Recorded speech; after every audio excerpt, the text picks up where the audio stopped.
자, 오늘도 인사를 한번 드려보고 있는 크립토 마토 소식이 없는 날입니다. 간단하게 몇 가지만 준비를 해봤는데요.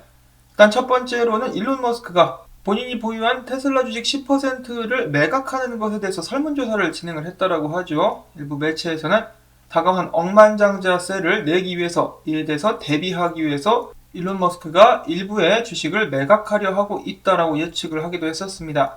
금액으로 치자면 250억 달러, 한화로는 29.6조 원 정도가 되는 가치라고 하는데요. 그가 들고 있는 테슬라 주식의 10%를 파는 것에 대해서 많은 사람들이 찬성을 했다라고 하네요. 57.3%가 찬성을 했다라고 하는데, 이런 식으로 테슬라 주식 매각에 대해서 이런저런 토론이 이루어지고 있을 때 이 마이클 세일러가 나타났다라고 합니다. 그는 일론 머스크에게 비트코인에 관련된 조언을 또 해주었는데요. 자, 일론 머스크에게 250억 달러 상당의 비트코인을 매입하는 것을 고려해보라고 했었고, 더 나아가서는 테슬라의 전체 대차 대조표를 암호화폐, 그러니까 비트코인으로 전환하라고 조언을 했습니다. 자, 이렇게 하게 된다면 세금 효율적인 방법으로 분산화, 인플레이션 보호, 그리고 모든 투자자들에게 더 많은 이익을 가져다 줄 것이다 라고 나는 믿는다 라고 마이클 셀러는 이야기를 했습니다. 자, 몰빵 치라는 것이죠. 테슬라가 비트코인에 몰빵을 쳐라. 자, 물론 테슬라 같은 규모의 회사가 비트코인에 몰빵을 친다. 그러면 뭐 긍정적인 파급 효과가 일어나면서 비트코인 가격이 크게 상승할 가능성이 높을 수는 있겠습니다. 근데 여러분도 아시다시피 몰빵은 도박이죠. 도 아니면 뭐 아닌 식으로 들어갔다가 잘못되면 그 누구도 책임질 수가 없습니다. 이러한 부분은 개인 투자자들에게도 해당이 되는 것이죠. 몰빵 쳐가지고 성공한 사람들도 있는데 그렇지 못한 사람들이 더 많다라는 것을 항상 염두에 두시고 본인에게 맞는 투자 방법을 선택하실 수 있기를 바랍니다. 기타 소식은 없기 때문에 바로 차트 분석으로 넘어가 보도록 하겠는데요. 어제는 비트코인의 조정이 우려된다라는 의견들이 나왔었으나 비트코인이 오히려 힘을 내주고 있는 상황, 크립토 벌프 같은 경우는 비트코인 8만 달러까지 상승이 얼마 남지 않았다라고 이야기를 하고 있습니다. 조만간에 폭발하면서 비트코인이 높게 치솟을 것이다 라고 예측을 하고 있는 상황. 루키BTC라는 분석가는 비트코인이 이런 식으로 가게 될 거라고 과거에 예측을 했었는데 지금 비스무리하게 올라가고 있습니다. 그래서 저항 뚫고 63,000달러대까지 고개를 살짝 빼꼼 내밀었다가 떨어졌다가 위로 상승, 그러면서 7만 달러까지 가게 될 것이다 라고 예측을 하고 있는 상황.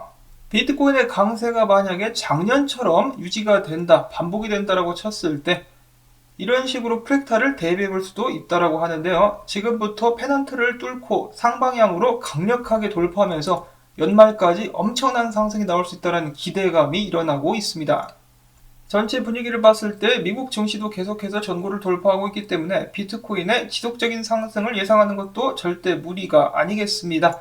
올해 중반 정도까지만 했었어도 이번 장은 끝났다라고 한탄했었던 사람들이 굉장히 많았었던 것으로 기억을 합니다. 자, 그런 분들 중에 일찌감치 올라타신 분들도 계시겠지만은 그동안에 기다리고 있다가 놓쳤다라고 생각하시는 분들도 많이 계실 것 같아요. 그리고 지금 상황에서 들어가는 것이 맞을까 안 맞을까 고민하신 분들도 계실 것 같은데요. 가장 좋은 방법이 뭐가 있죠? 어려운 문제일수록 단순한 해결책이 정답이 되는 경우가 많습니다. 돈 조금씩 나눠가지고 분할 매수하시면 되겠죠. 그러면은 가장 안전하게 비트코인 투자에 다시 진입하실 수가 있을 것입니다.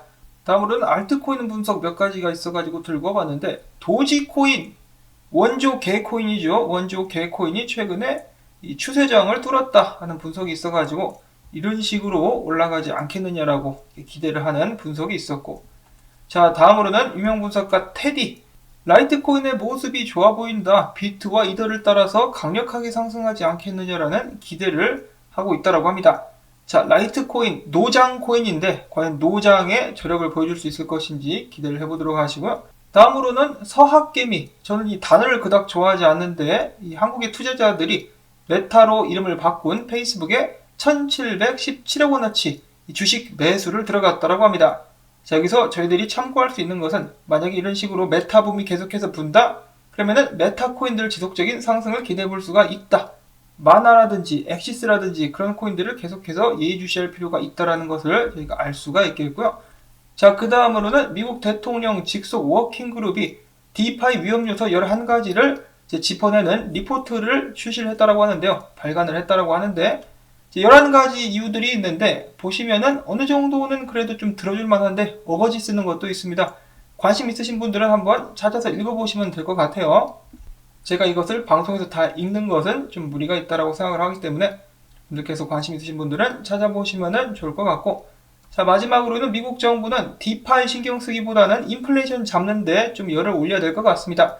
미국의 추수감사절마다 미국인들은 팔면조가 아니라 칠면조를 잡아먹죠. 칠면조를 구워서 먹는데 작년에 대비해가지고 칠면조 가격이 크게 올랐다라고 합니다. 크기는 똑같죠. 16파운드 터키인데 칠면조가 28달러였는데 올해는 55달러. 암호화폐 괴롭힐 생각하지 말고 서민들 구제하는 방책이나 고려할 수 있기를 바라보면서 오늘 소식은 여기서 또 인사를 드리도록 하겠습니다. 나온 정보들 도움이 되셨다면 토마토밭에 훈제 닭고기 던져주기 광고 영상 재생을 통해서 채널 지원 부탁을 드리면서 저는 다음에 새로운 소식 가지고 인사를 드리도록 하겠습니다. 안녕히 계십시오.